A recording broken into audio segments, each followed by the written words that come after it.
Ani Bojo. Welcome everyone. My name is James Carpenter. My Anishinaabe name in the language is Wabanakwa, which means gray cloud. I am from the Bear and Crane clans. And today I wanted to share a story, a little bit of teachings as we connect with our beautiful park here in our lands. I wanted to share a story of our connection to all of this beautiful life, the river, the lands, and who we are as spiritual human beings. Today I wanted to start off with a smudge and just explain that. I have sage in here and we're gonna start off. I'm cleansing my mind so that I think good things. I'm gonna take my glasses off and I'm gonna smudge my eyes so I see good things. I'm gonna smudge this area here, my vocal area, so that I speak in a kind and truthful way. I'm gonna smudge my heart area here so that I feel things in a good way. And then we always smudge our feet so that we walk in a good way, or we're smudging how we're walking in this way of life. And one of the important things about how we smudge is we always like to offer a smudge to Mother Earth. And we smudge all of creation. We thank her for all that she provides for us. They'll be together for life, actually. And this guy with that green head, if we get too close to that one over there, he'll come and attack us. They're talking right now. He's saying there's a safe place. These guys don't have feet. See? Stuff right there. All that growth. So you can tell when, you know, the waters or the areas are lush with oxygen in the water because the plants grow. But that right there, we call that water medicine.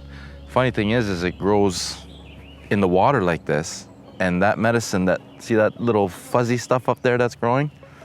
It's used for water retention. So people that have swelling, you could take that water medicine and it'll help release that water. Instead of taking water pills or things like that, that's that medicine that we use for that. That's it. Bring your water and some food and have a picnic here and just be thankful for, you know, that we have a beautiful park in our community here that would love to see you. They would love to see you walking around here and being a part of Mother Earth. It's a very beautiful day today. It's a very beautiful park. And this beautiful river here is also waiting for you to come say hello. And how we say hello in the Anishinaabe language, we say Ani Bojo. Ani Bojo. So now you know some of that language. You can say Ani Bojo Wigwas. You're saying hello Wigwas, you know, that birch tree. Or when you come to that river, you say Ani Bojo Nebe. But we call a river a zibi, so you could say Ani Bojo Zibi, for that's for river. But I wanted to take this time, everyone, to honor all of your spirits. I hope that we can share a little bit of good teachings with you of our connections to the land and the waters and to this beautiful park that's in our community. Please come by and never be afraid to touch a tree, you know. Come by and say, hey, you know, we love you. We love all of you, you know, even this prickly one. It won't bother you, you see? You be gentle with it, it will not bother you. But these we call our relatives, and we honor every one of them. We even believe that a single blade of grass has spirit, that they all are alive with their own identity, their own mind, their own belief, their own connections. But in our way of life, we believe that everything is sacred and everything has spirit. And you know, I believe that many of us hold these teachings in our heart. All of us have this within us. So remember that you're connected to all these things.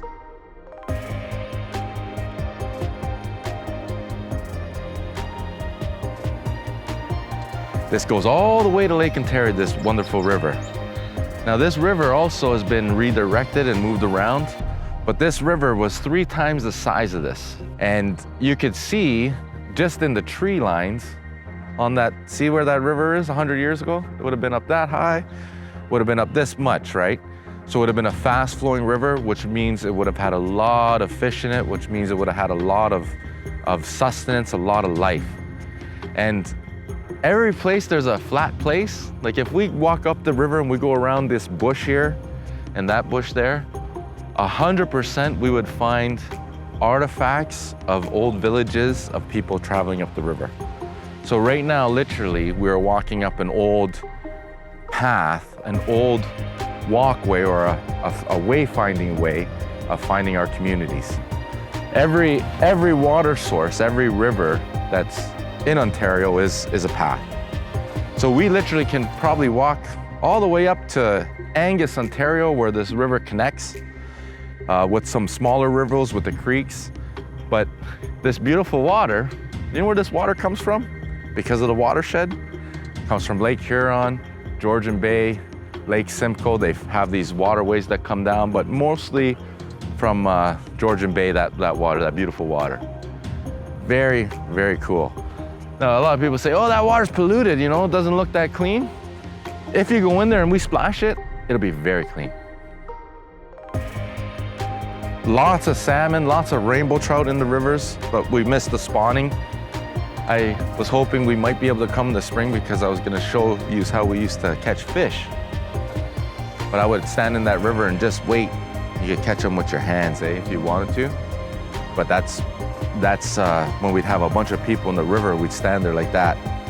The river's coming down, so the fish are going up. We'd stand there with our hands, just like that, and all in a line, maybe 10 of us. And as those fish swim between your legs, you just grab them. You have those fish. Of course, you never take too many of them. You always take what you need because they would be born where that river runs fast to protect them from their journey. Uncle, go catch a fish, okay. The funny part is, okay guys, now, you know, that part of that respect of that life, right? There's a huge ceremony that happens with young people when, you know, we get that fresh fish out of that water. One of the hardest things to do for young people in that passage is to know that they're taking that life. All my relatives, they feel that spirit, you know, and they get very sad. They say, oh my God, Uncle, why do we have to do that? You know, and I say, guys, you know, you're learning about the circle of life and a part of the responsibility of how our first family said they would help provide for us. But we always take in balance, I said. And if we honor that spirit of that fish, because that ceremony, of course, is to really prepare that fish for feast, for our sustenance. When we do that ceremony, I tell you, you know, the children, they feel connected to that fish and they respect that life giver a little bit more. Even in everything that we do, like it's all connected, you know. Please just be mindful always of Mother Earth. Be mindful of her in your thoughts. Be mindful of her on your journey. Mother Earth really needs your love, as we're all aware. And you know what? Mother Earth loves us every day, all of us. She gives us that air that we're breathing. She gives us that water that we need for our bodies. She gives us this land to make a home on. And she shares with us all the resources so that me and you and everyone can survive and be in balance. So I ask everyone, please be kind to Mother Earth. Kije, be kind to Mother Earth. She's very kind to us. But I do want to say that I'm very happy with most of our community and that I'm aware of, that I see. Everyone does their part. So I want to thank you for being connected to the land and keep it up, everyone. Keep up that good medicine that you share with Mother Earth. I know the last year has been very, very hard.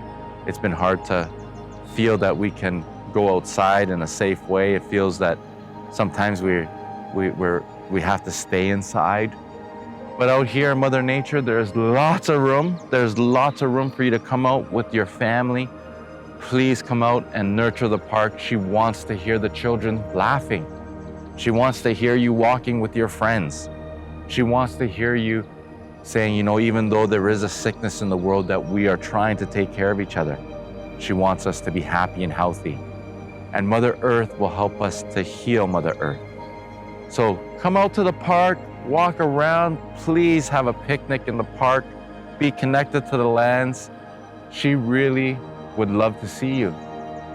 And if you can't get out to the park, come on this virtual tour. We're taking you on a tour to show you parts of this park right here in our community. It belongs, and we carry the responsibility, all of us.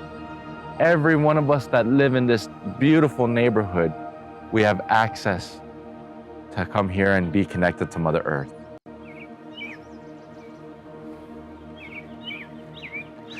And you know, the medicines actually, so everyone knows too, they actually tell you what they do, right? Like they show you it itself. I'll give you an example.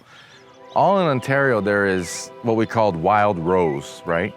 And if you ever look at the seed of a rose, it's called a rose hip, but it's round and it has like a little thing in it.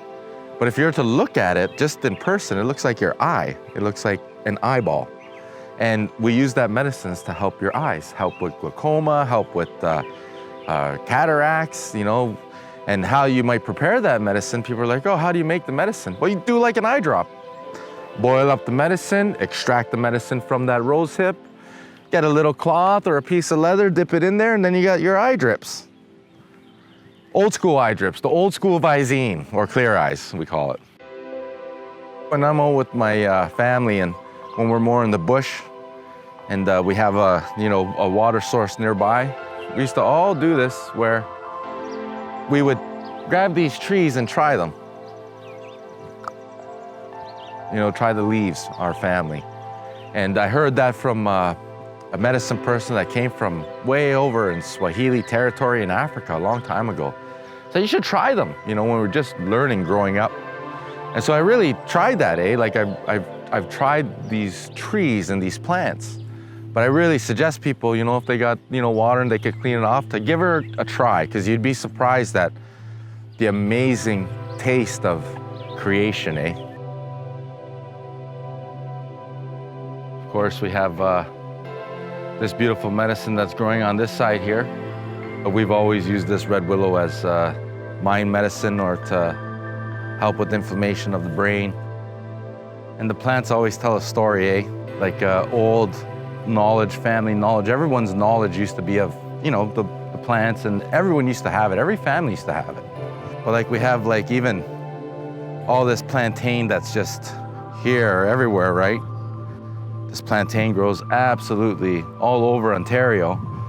And this medicine's a poultice for wounds or for soreness or, you know, swelling. Just those leaves there. Here we see the way markers on these trees. Those 4 pines. So this is an old trail, just by those pines being there. So a long time ago, someone would have came here and planted these for our people to remember. They're probably perfectly aligned east to west, June 21st. If we're to stand over there on June 21st, like around the summer solstice, and look this way, you'd see that the sun probably comes directly like this and goes like that. Almost guarantee it, just from these trees. And see, these ones, their arms have been cut, but they would have all had arms at the bottom that would have had a U. And they would all face this way, all the arms. There would have been one here, there would have been one right here, would have came this way. This one would have came up like that. These ones are new, those ones are new, but these are the old ones, the wayfinders.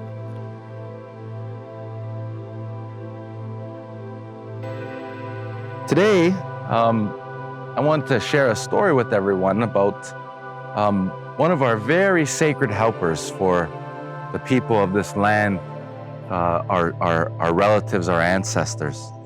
We're going to talk about the birch tree. But I wanted to share with you, I wanted to teach everyone how to say that in the Anishinaabe language. And it's very easy. All we say is wigwas. Okay, that's how we say that birch tree, all right? We say wigwas. So I wanted to share everyone. So I want you to practice that word when you see those birch trees. Say, hello, wigwas. Just wigwas, okay? In the Anishinaabe language, and you will call that birch by its name, and that birch tree will really appreciate you that you have learned that old name that we've called that tree. It knows that name. So again, everyone, we're gonna learn about that wigwas and that birch tree and how much it's actually provided for our community, our people, the human beings, and it's a really good connector piece of what we'll be learning as we connect back to Mother Earth. Ani, everyone, here we found the wigwas tree, but this one is known as a silver birch. Now, around the lands and territories, everyone would normally see those white birches, and I'm sure you're aware of what that is. But I want you to look at this birch tree, and I want to tell you a story of this birch tree. This tree wanted to help the human beings for a very, very long time. The wigwash tree is known to the Anishinaabe as one of the first helpers of the forest. But if you look closely at these birch trees here, you'll see that there is these horizontal lines. So to understand this birch tree, this wigwash tree, let's look at some of the uses that we've used this tree for. We've used this for our boats, our canoes, the birch tree, the bark of it, along with pine pitch, that pine gum, so we could float on the rivers and the lakes. That's the birch tree allowed us to use in that way. We use this birch tree skin to cover our wigwams or our lodges, our homes. And we've also used this birch tree as fire starter. Many people use that birch as to light a fire. But before the birch tree, this wigwash tree wanted to help the people, the community. All the forest was kind of mad at the tree, saying, no, we don't help them. They gotta help themselves, we can't help them. But the birch tree really wanted to help. When this birch tree wanted to help the people, most of the forest got upset and started to whip this tree. Started to whip that tree. And you could see the scars on that tree. From all those times other trees said, don't help those people, don't help those people. You know, they're not worthy of your help. And even though all the forest told this tree not to help us human beings, this tree got a message from the Great Spirit, the one that gives life to all things, and said, Wigwas, if you want to help those people, go and help those people. And so what the Great Spirit did is the Great Spirit gave the birch tree so much layers of protection. And here, I don't want to really hurt its skin, but you could see I could pull that medicine off. So we often say that there are layers upon layers of skin in this birch tree. But we like to talk about those first 7 layers of this birch. We learned that those 7 layers also represent those 7 grandfather teachings. So in a birch tree, they carry wisdom, love, respect, honesty, humility, bravery, and truth. This is the teaching of the birch tree. So as you make your baskets, remember that this birch tree is one of those first helpers that said, I want to help those people. I want to help those human beings. I want to give them a hand with their life. So we thank the birch tree. We say miigwech to this wigwas again. This is a silver birch, but we thank that silver birch. And I'm thankful to my elders for teaching us these stories of how the birch tree wanted to help us, and even the forest was getting mad at that tree, but that tree said, no, I'm gonna help them anyways. So here we hear a real truth of how the forest helps us. So miigwech birch tree, thank you for helping us. And we honor them, we respect them, we remember these stories. So everyone, please go out and find these silver birches. They're around our river here.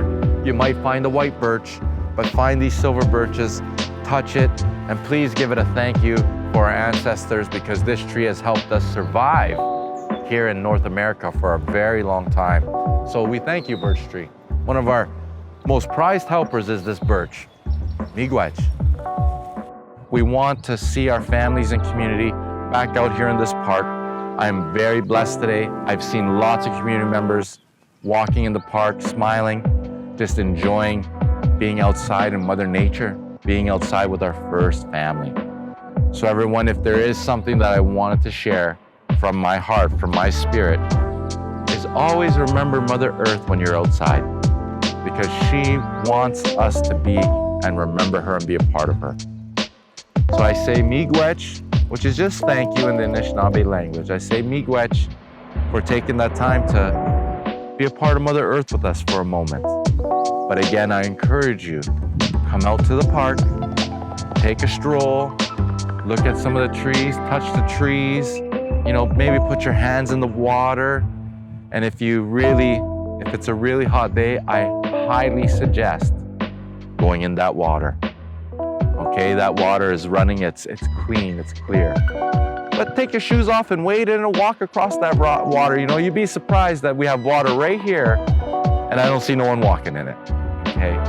But I want you to be free. I want you to open up your spirit.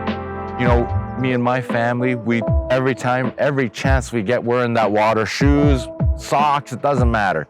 because we are connected to that water. And so I highly suggest everyone, please come down. Please be a part of your community. And please come to the park and enjoy. And when you see this birch tree, remember the story of Wigwas. Miigwech.